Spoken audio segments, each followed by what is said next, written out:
How many of you young people enjoyed your 2-hour delay you got this week going to school? How many of you adults enjoyed it? Bear with me, I'm going to ask you a question. You always on the 2-hour delay. I'm going to ask you a question, but you got to bear with me because I'm going somewhere. How many of you as a young person had a drug problem? If y'all could see the looks I'm getting right now. I thought about it this week because you had people that was for them going in late, people that was not for them going in late. I can't remember a time when I was in school when it was cold like that where we got to go in school late. Mama made us stand up on the side of the road, freezing cold. But I got to thinking about something. And I saw this 2 or 3 weeks ago and I made a note of it so I could go back and get it. And I've said all this before, things are different now than they were 20, 30, 40, 50 years ago. I asked any of you if you had a drug problem when you was little. I did. I'm going somewhere.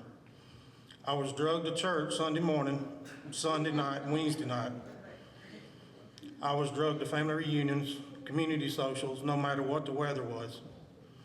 I was drugged by my ear when I was disrespectful to adults.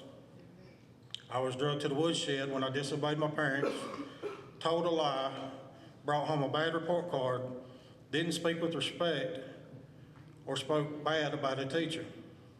I was drugged to the kitchen sink to have my mother wash out my mouth with soap if I said any profanity.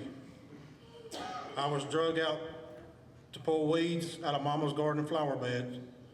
I was drugged to the neighbors to help mow the grass or do any other work they needed. And if my parents ever knew that I took a single dime as a tip for this kindness, I would have been drugged back to the woodshed.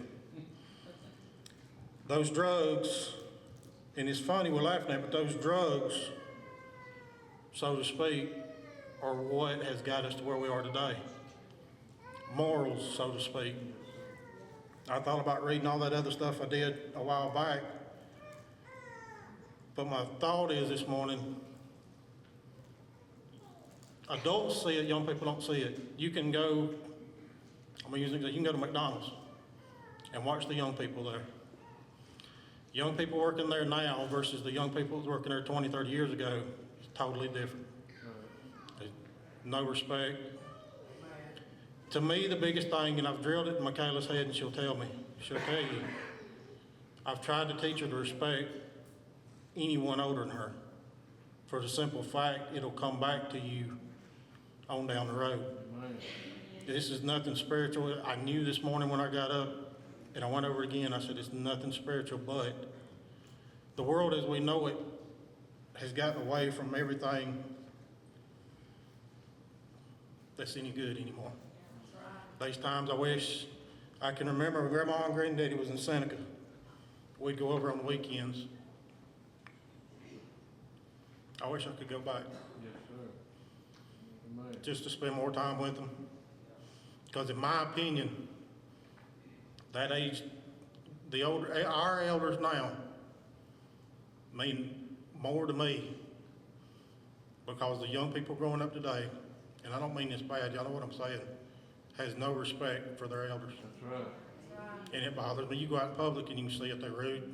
Yes, sir. I apologize, it wasn't nothing spiritual, but it's something I had on my mind this morning. Brother David, will you pray for us?